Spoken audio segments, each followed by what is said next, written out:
നമസ്കാരം. ഞാനിപ്പോൾ നിൽക്കുന്നത് എൻ്റെ കേരളത്തിലെ ഒട്ടുമിക്ക നാടക കലാകാരന്മാരുടെയും കലാകാരികളുടെയും ഗുരുസ്ഥാനീയനായ സതീഷ് സംഘമിത്ര എന്ന് പറയുന്ന ഒരു കാലത്തിൽ നമസ്കരിക്കും. കാരണം ഞാനും ഒരു വർഷം കൊച്ചിൻ സംഘമിത്രയുടെ ന്യൂസ് ഗ്രൂപ്പിലുണ്ടായിരുന്ന ആർട്ടിസ്റ്റാണ്. ഒരുപാട് സന്തോഷമാണ്. ഇതിന്റെ തകഴി ശ്രീ ധർമ്മശാസ്ത്ര ക്ഷേത്രത്തിലാണ് കൊച്ചിൻ സംഘമിത്രയുടെ ആശ്ചര്യ ചൂടാമണി എന്ന നാടകം.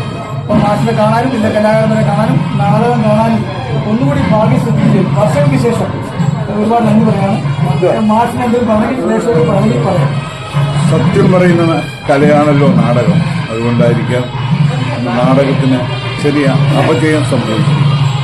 ഏതായാലും ഇതെല്ലാം മാറി നല്ലൊരു നാടകക്കാലം ഉണ്ടാകുമെന്ന് ശുഭപ്രതീക്ഷ എനിക്കുണ്ട്. മനോജ് ഒരു വർഷക്കാലം എന്നോടൊപ്പം ഉണ്ടായിരുന്നു. ആ നല്ല ദിനങ്ങൾ ഓർത്തുകൊണ്ട് എല്ലാ മലയാള നാടക വിദ്യയുടെ പ്രേക്ഷകർക്കും നാടകത്തെ ഇഷ്ടപ്പെടുന്നവർക്കും നന്ദി.